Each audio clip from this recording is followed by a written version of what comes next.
He did it. Yes, he did it. He got into dental school, but it's been a journey that has taken and goes back all the way back to seventh or eighth grade. Today we talked to a pre-dental student that is now officially a dental student. He's going to tell you how he did it. Stay tuned.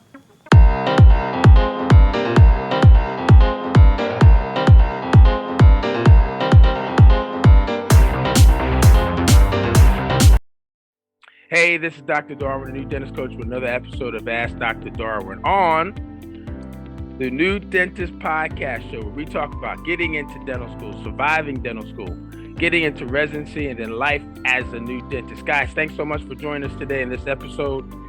Be sure that you are sharing, liking, commenting, and then also subscribing down below. And share this content with your colleagues or people that you know that could really have some value placed in their process in becoming a dentist. Also, this episode of Ask Dr. Darwin is being brought to you by GetIntoDentalResidency.com. Actually, no, it's being brought to you by Dr. Darwin On Demand. Dr. Darwin On Demand, the ultimate membership group that supports you in your endeavors in becoming a dentist. We have a group of like-minded individuals. We have a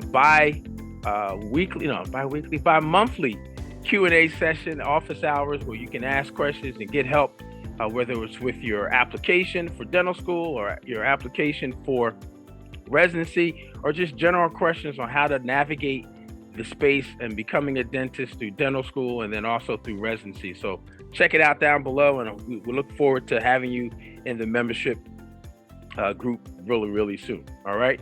So today we're talking with now it looks like it's officially a D1 dental student, Dr. Jomari Jackson. How you doing, man? Sir, how you doing, Dr. Hayes? Thank you for having me. Hey, man, not as good as you. You're in dental school now. You're in dental school now. So today we're going to be talking a little bit about how you did it, your process, your journey. Like we've mentioned, this has been something that you've been wanting to do since seventh and eighth grade. So we'll talk a little bit about why dentistry for you, a little bit about your process, how you prepare for the DAT, how you put together your number of schools and why you selected those schools, the interviews, how you decided on which school to attend, and also some information about the hardest part, right? The hardest part about the process, and then some tips and advice. So guys, be sure that you stay all the way through, all right? All the way through so that you get this valuable content. So we're going to kick it off, and please introduce yourself and tell us a little bit more about yourself, Jomari, for those that are meeting you for the first time. Yes, sir. Yes, sir. I'm Jomari Jackson, D1 here at Meharry Medical College, School of Dentistry. I'm from Forsyth, Georgia, small town about an hour south of Atlanta. I did my undergrad at Augusta University in Augusta, Georgia, where I majored in business management, actually. So got my degree in business, prereqs at Augusta, applied, and here I am. Now, you said business. Yes, sir. So, there is the business of dentistry, but usually business majors are counted in the group of non-traditional students like myself. I was an architect major. So, this is going to be an interesting interview, especially for those people that also are potentially non-traditional students. So that's great, man. That's great. So let's dive into it, man. Why dentistry? Why'd you pick dentistry instead of entrepreneurship related to business or economics, or going to get your MBA and being a business tycoon or something like that? Why dentistry for you? Yeah, dentistry is very unique. You really have the opportunity to apply those health sciences to, of course, spatial awareness, hand-eye coordination, all those things. But, one thing about a dentist, really that personal relationship with patients on that level where you have to come to work and really, be that person that they need, and they need of comfort, they're in pain, anything like that. So for me, man, my mom was a nurse, and, I just always was so in tune with the healthcare field. I just found it enjoyable how you can help people. So for me, dentistry to me seemed like something I can do, where it feels like I probably wouldn't even, I wouldn't be at work. I would just be, in a clinic, in a hospital somewhere doing something that I love. So it came the easiest to me. And you mentioned that entrepreneurship. Of course, this field, you really have a lot of autonomy to kind of build your model of how you want to run your practice, how you want to actually run your career. So that was very engaging to me. So it was a no-brainer. Yeah, and you will see. You may not see a lot these first 2 years of dental school, but third and fourth year, and as you get more exposure into the business of dentistry and things that occur outside of your clinic exposure, uh, you'll start to see the business aspects as well. So that's great. So let's talk about your application, because we all know you can't get into dental school without applying. So you got to apply, and that's probably the most kind of stressful type of time for most people, getting their application and all the components together. So let's talk a little bit about how and when you started the application process, especially since as a business major, Yeah. when did you finish undergrad? So I just finished undergrad this past May. Okay. So Yes, sir. okay, so in that case, I mean, we're looking probably a year or two into your undergrad time, Oh, as far as getting the everything together. So let's talk a little bit about that, about how you put yeah. together your application. So the thing about it is, and I tell people, actually, I feel like my dental school application started the day I graduated high school. And I say that is because day one, when I graduated high school, I had mentioned I was from a small town. So I found the dentist in my town. I called them some kind of way. I called up to the office and say, hey, I really want to be a dentist. I'm about to leave for college, and I'm really looking for that mentorship. So I tried my best, and I did. I built that as early as I could. Now, me being a business major, once I got to Augusta, first thing I did also was sat down with my advisor. I didn't wait for them to come to me. I went and said, listen, I have to get all these classes done for dental school. So how am I going to integrate that with my business degree? And so we came up with a plan. And so, I tell people, when AdScience opened up the summer before my application, I had kind of felt like I didn't feel as overwhelmed, because I felt like throughout undergrad, I was doing things step by step to build up to that moment. So, applying for summer programs, making sure you're getting your shadowing hours. I even signed up for personal statement workshops on campus. I'm talking freshman, sophomore year. Even though I wasn't writing my personal statement, I already had like an outline and vision and what I wanted to say, how I wanted to say it when that time came. And so, for me, when AdScience opened up, it didn't feel as overwhelming. Of course, it was still stressful, but in other words, you don't wait until the start date of the application to start your application. Your application can start as soon as you decide you want to be a dentist. Yeah, that's some great advice and great information to know. There's no such thing as starting too early, Yeah. right? Because there's a lot of information that goes along with the process. Not only knowing what the dates are and the timelines, but also figuring out what the strategy is going to be. And it sounds like you started really early, Yes, sir. straight out of high school, uh, first semester or first 2 years of undergrad, with making sure you had the tools to prepare you for those next steps um, in the process for you. Yes, sir. And I want to mention, like, even watching your shows, like finding, information that's out there, because there's a lot of information out there. So the quicker you're able to kind of soak up that information, when that day comes, you're going to really feel like a lot of stuff is already put together, even if it's cognitive, even if it's things you've been pondering on. Those things are together, you're able to really, allow those things to shine on your application. So, that's a huge step that you take as you gathering things along the journey. Right. The summer of the application. Yeah. Well, there you go. Information matters. Hey, this is Dr. Darwin. Are you looking for some mentorship, some accountability, some help with getting all of this application and getting into dental school and getting into residency, and then just your life as a new dentist? Look, I'm having monthly twice a month, live coaching sessions and office hours so we can talk about all of that. I don't want you to struggle with the application process. I don't want you to struggle with getting ready for interviews. I don't want you to struggle about what list of schools and programs to apply to. We talk about all of that in our group, our monthly group called Dr. Darwin On Demand. Dr. Darwin On Demand. Check it out down below here. And then also, if you're interested and you want to get that help so you don't have to struggle anymore, so that you can get some mentorship, some accountability, and some help, hit this link right here. Hit that link right there so we can get you signed up and enrolled today. Today. Your future starts today. And I'm here to help you. This is Dr. Darwin. And join my members only community called Dr. Darwin On Demand. Look forward to seeing you soon, okay?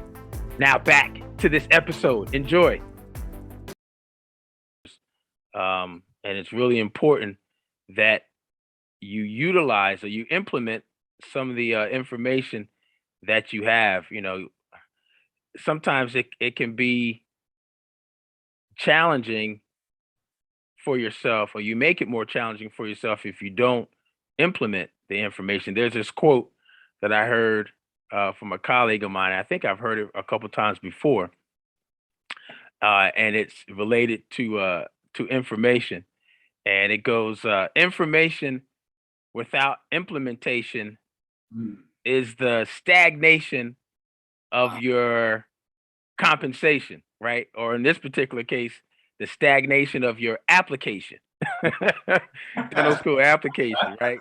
Yeah. So, starting early and getting that information is great, but you also have to make sure that you're implementing the things that you're learning for the process. And another part of the process is this three-headed lettered monster exam that everybody's got to take. Yes, sir. Right? The D to the A to the T. Yes, sir. Yes, sir. So the DAT, the dental admissions test. So let's talk a little bit about how you prepared for that, because man, this is we used to call it a bugaboo. A big stumbling block or a big hurdle for many people in this process when they're applying to dental school. So how did you apply? Share a little bit about some of the things that worked for you. Yes, sir. Number one thing is, the DAT, right, it is a beast. It's a monster. And so my main resource was DAT Bootcamp. The same resource that I had heard other, dental students, the same resources that they used throughout their journey. So, I was able to get up close to people who were familiar with how it worked, familiar with, the productivity of it. So that's what I went with. But I supplemented it with, of course, different YouTube videos, especially on the PAT section. There are YouTube videos out there. There was an AP bio book that I had bought to kind of read up on some of the concepts I was confused about in the bio section of DAT Bootcamp.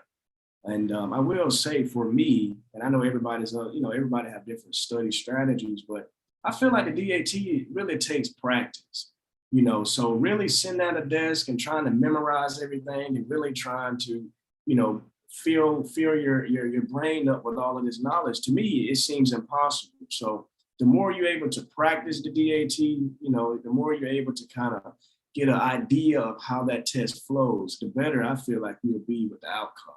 So that was my main focus, learning how to take the DAT, learning how to be a DAT test taker. I feel like that's where DAT Bootcamp really, shines light on. So that was my main resource. That's good. That's good. Now, did you have a score range that you were specifically targeting? And the reason why I asked that is because, each school, when you do your application, guys and gals, when you do your application and you're looking at certain schools that you're targeting, they will give you a range of what that previous class that just got in or matriculated, or maybe a year before, they'll give you a range of what those scores were. And that's a way of being able to judge, all right, where am I in relationship to those that just got in? Not to say that it is 100% what they will accept, but it gives you a range or a framework to work with. So what was your goal as far as a score, and how did you, how did that play into where you were with the schools that you applied to with the DAT score? Yeah, yes, sir, most definitely. So for me, I was real with myself and realistic. I've never been a very great standardized tester. So, my goal for myself, I think the range for me was around a 21, 22, and I actually fell short of that range, but I was glad that I had set that standard, as 21, 22. For some people, that may be low, some people ranges may be different, but me being realistic with myself, that's what I had set my goal, and that's what I was reaching towards. And even when I fell short of that, I still was able to meet the mark to have my acceptance, in my hand. And so that was something I was grateful for. Yes, Yeah, sir. and also keep in mind, those who are watching and listening, the DAT is just one component of your application. There are, a lot of schools are their process is through holistic admissions, right? Where they look at everything about you as a candidate, not just your DAT, but we know that there is a significance that's placed on the DAT, right? And for many students, that can be what gets them into school, but also which affords them the opportunity to be considered for grants and scholarships. Yeah. So even though the DAT is just a part of the holistic, one part of the holistic admissions part, it is important on other way in other ways as well, that can really assist your not only your matriculation to dental school, but how you are able to stay in financially, and which So, is a whole nother conversation about the investment to become a dentist these days, right? yes, sir. Um, so you got your DAT scores and you add that to your application and you send that off to schools. But you also have to know what schools you want to apply. Yes, sir. And there's some theories, some students will apply to all 67, uh soon to be 68 and 69 and probably 70 real soon. But there's also a strategy where people will apply to schools that are maybe more in their region where they live, or maybe in a region or locations where they want to live in the future. So let's talk a little bit about the number of schools that you applied to and why those schools that you Yes, that you picked for your application. yes, sir. So to be honest, I officially only applied to two schools, right? Okay. But I had a third school on my ASAS application, but I did not submit the supplemental because I had came to a point to where I realized that that's not a place that I wanted to be. It was far away, Western University in California. So when I got to that point, I was like, you know what, I'm gonna have to kind of rethink this. And so I did not submit my supplemental.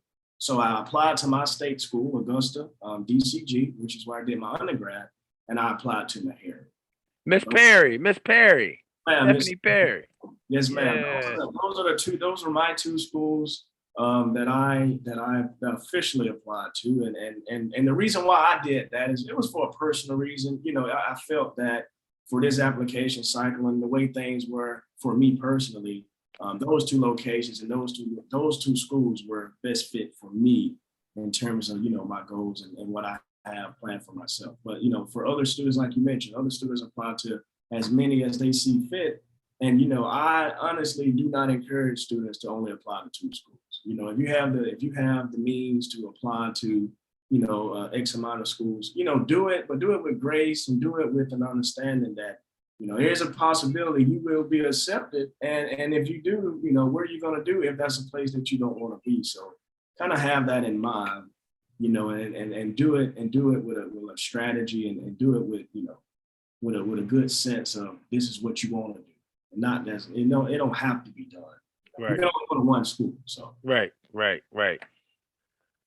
Yeah, and picking those schools, also it helps to know where other students or potential dental students, I'm sorry, were potential, not potential, were previous, got my words all mixed up today, where previous pre-dental students apply to. It helps to know students that are maybe from your school or people that you know from other schools, where they're applying and where they're getting into, because the school, sometimes some schools have a track record of accepting students from certain schools, right? Especially if it's a state public dental school, there may be a propensity to accept a lot of students from, one or two universities.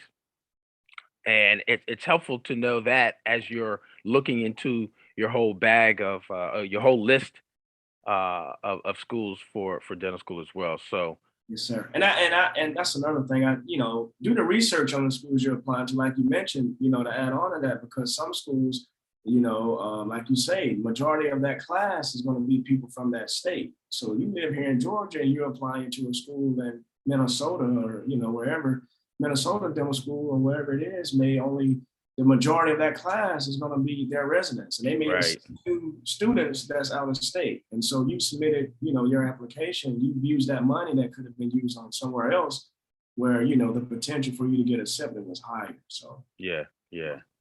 So before you get accepted, you usually have to have an interview. yes, sir. So let's talk about the interviews, both at from Augusta and Meharry, what they were like, and if there were any strange questions or ones that maybe you were not prepared for or didn't think they were going to ask in that process. Yes, sir. So actually, I had one interview from Meharry. That's the interview that I had, and it was a really great interview. It was virtual. It was two separate interviews that I had on two separate days, both dentists.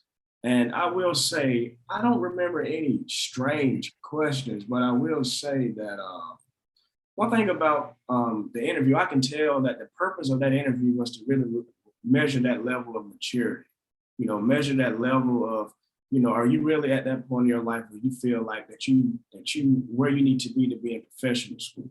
Because I quickly realized the first day here in professional school is way different than, being an undergraduate student. So those interviews, they really were just trying to get an idea of who you were, as a young adult, some of the things that you do, your hobbies, your interest in dentistry and your plans on being a dental student and also outside of being a dental student. So, I was just saying, just be prepared to really sell yourself and really show, who you are as a young adult and what makes you unique, and it can be tricky because sometimes some of the questions they will ask, and it took upon me for me to really, to talk more about that question to continue to sell myself, so that can also be a trick. They may not ask you as much.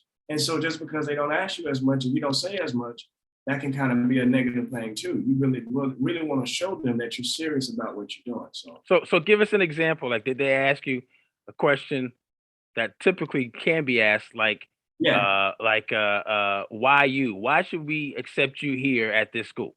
Yeah. So they say, well, yeah, like that was one of the questions. So why you? They give you like I'm here. They told me about the history of the school and what makes that school unique. So they say, well, what makes you unique? And it was a very straightforward question, but I had to really use that question to my benefit. And then also another question would be, well, one dentist asked, how do you study? What are your study strategies? Right. And so I took that upon myself to talk about my study strategies and what I'm trying to do to improve my study strategies. And so like I say, those questions, it all depends on who you have. And you really just want to be as natural as possible and really get to a point where the interview is feeling more like a conversation. Yeah. Than it's a tick for tack question. And Yeah. those were my experiences. Yes, sir. Yeah, and you make a good point that in that interview, they're really trying to find out a little bit more about you, right? They have your CV, they have your personal statement, but it's nothing like having that face to face, even if it's virtual, to be able to dive a little bit deeper and have a conversation. And you, as the applicant, who's not only seeking a position, but you're also seeking a home because you're going to be there for 4 years, and that's a lot of days. Sure. That's a lot of days. So, it's a conversation so that it's a conversation about fit. Is this the place for you? Are you the person for them in their class?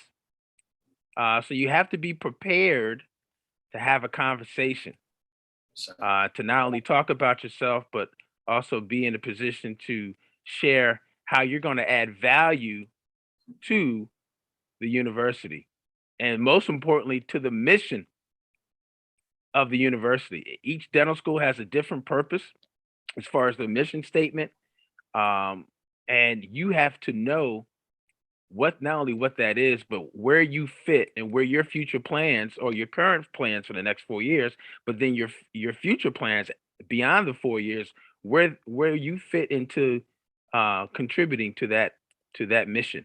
So all information that's really really important when you get ready for the interviews.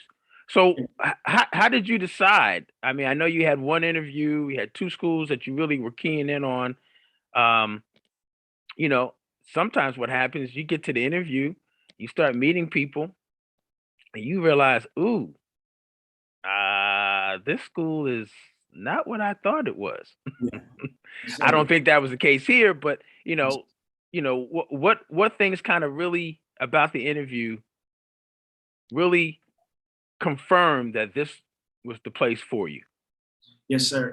Just really the vision and the conversation of the professors. Once my interview was over, I believe, I don't know if I was accepted yet or not, because I think that was no, I believe I was already accepted. Yes, sir. I came up to Nashville. Me and my mom, we packed up and we came up there and we did a tour around the school. And every conversation that I had with the dentists, the professors that are here, it was very progressive. Everything that they talked about, everything that they spoke about was really better in the future of oral health, and they not only said those things, but the proof and what they was doing, it was there. The things that they say that they was about, the things that they say that they're involved in, that they're doing, they're actually doing. So for me, that was a green flag. Because sometimes schools they'll post stuff online and you see it and you read it, but to actually go and see exactly what they said on their website is there. To me, that was like, you know what, this is I need to be at. This is where they are really walking the walk. So for me, I mean, yeah, even though it's my only choice, I was like, you know what, this is going to be great. So that's Yeah, why. that's great, man. That's great, and that's key. You gotta make sure that you have a home where you know and you feel like you're going to be comfortable and you're going to be surrounded by individuals that will support you in your endeavor, Yeah. right? Sure. And So, also, so I want to add the students. I was talking to some of the students. I was reaching out to them on social media. When I came to the tour, I talked to some of them in person, and everything that they said still aligned with what Mahari was saying and what Mahari was projecting to the world. And so I feel like that honesty, that transparency, and what Mahari is about. It was a beautiful thing for me. Yes, sir. so you lucked up. You got a place that is beautiful, and you're going to be going where again? Matt Mahari, yes, sir. Meharry. Just in case people didn't realize, going to be going to Nashville, Yes, and being part of the team down there with Doctor well, there's a whole bunch of doctors. I'm trying to think of the name of the dean. Dean, Dr. Farmer Farmer. Dixon, that's right, and her team and team of faculty, a lot of history in Meharry. So congratulations with that. That's great. Um, but I know that this whole process has not necessarily been fun. Has it been great? You've known since seventh, eighth grade that you wanted to become a dentist and get into this process, and you've been, starting this process since high school, um, to make the process much easier. But there's been some hard parts, I'm sure, right? What's been the hardest part about this process? Yeah, I would say as far as anything specific with the application, the hardest part to me was the DAT. Really preparing for that monster was something that, I really had to dig deep to get through, and it had to be done. And so, by grace, I was able to do it, and I was able to have it done. But I feel like another key component other than application, just believing in yourself. As much as we go to class every day, it was hard for me to not allow that bad test grade in general chemistry to kind of, get my spirit down about the whole journey. Or, you looking left and looking right and seeing these people that you're in class with who are valedictorians at high school, and, they have all these accolades. you really having to keep that path forward, keep your head forward on what you want to do. So, you know, I would say that was a factor. I wouldn't say that was the hardest part, but that was something I had to kind of do some self-reflection on many times to know that, hey man, let's stay in the fight. You know, let's keep going and let's get it done. You know? Yeah. That's key. That's key. And you talked about, you know, some things to be cognizant of as part of this process, which is a great segue to some tips and advice, especially those that are watching and listening that are embarking upon this process, getting ready to put their application together, getting ready to take the DAT, all the things that leads to submitting an application, especially with the application portal now being open for the next cycle. Give us 3, 4 tips, knowing what you know now. And if you had a little brother or a little sister or someone that you knew, another colleague that you know was applying to dental school, what would be some tips and advice that you would give them? Number one tip, organization. You know, organization throughout undergrad. Organize yourself throughout the journey. Understand, you know, each step of the journey. Understand where you at in your journey, you know. So understand, even though it may be 2 years away, kind of wrap your mind around when you're going to start planning to take the DAT, because you may have to start saving money to help buy the DAT study materials. So have a plan, be organized, you know, use technology or write down a calendar and really get yourself in a place where you know exactly where you are along the way. Number two, definitely find a mentor. You have to have a mentor. You have to have somebody that's older than you or somebody that's ahead of you in the journey that really knows what they're talking about, and listen to them. Because I mean, if you find a good mentor, they're not going to tell you anything wrong. And so you can learn from the things they've done right. You can learn from the things they've done wrong. And listen to them and really build that relationship with a mentor. And even if it's not a dentist, it can just be someone that's older, that's really, you know, that's on a level that you're trying to be on. You need to surround yourself around those people. Right. Third tip that I would say, really get involved on your campus. So throughout undergrad, become a leader on campus the best you can. Because when you get into dental school, you get into the dental field, I'm sure you know, you're a leader. You know, people are going to look at you. So understand how to handle those things in your undergrad while you're doing your undergraduate studies. By the time you get to professional school, you'll already have all those things in the toolbox. So most definitely. Then it'll help with your application. You won't feel as nervous talking on the interview with people because you've done it throughout undergrad. You've been the president of your club or you've been the secretary. You know, you've done, you know, things with you know, fine arts on campus or whatever it may happen. So, you know, don't just sit in your dorm and think that looking at the book is what's going to get you there. You're going to have to get out and kind of get your hands dirty a little bit. Yeah, that's some great tips, man.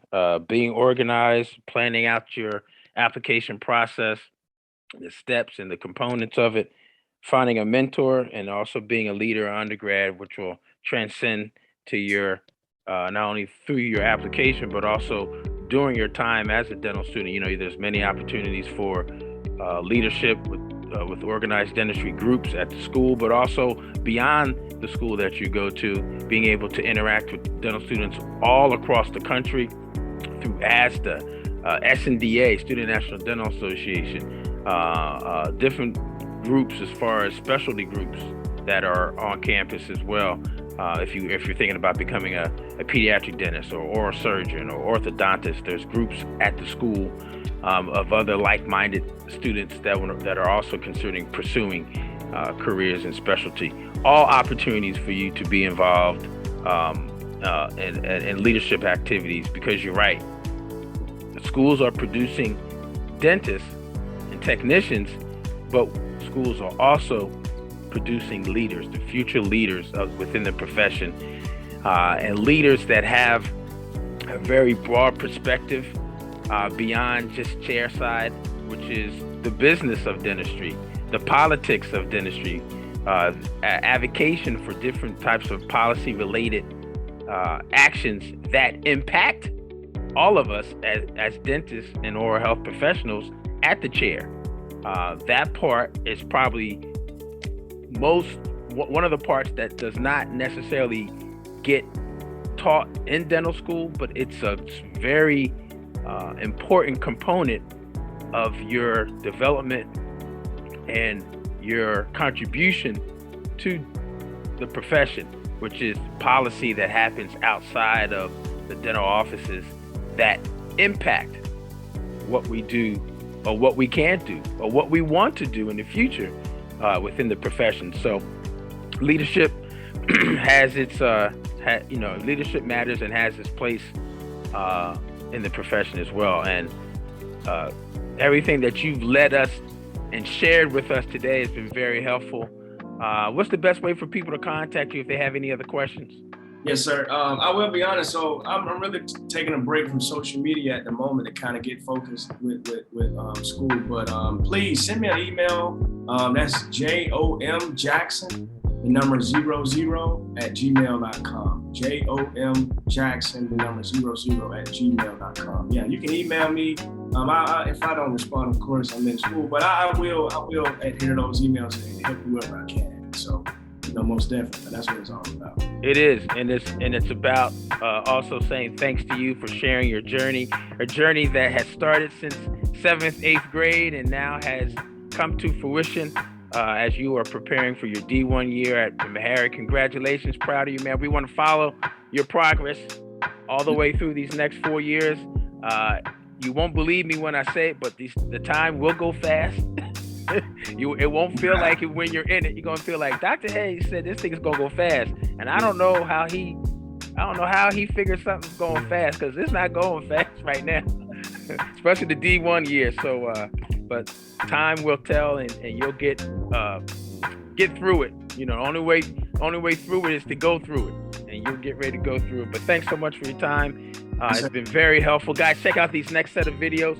Hopefully these are helpful as well. And that's our time for today. Love, peace, and smiles. We'll see you on the next video next week.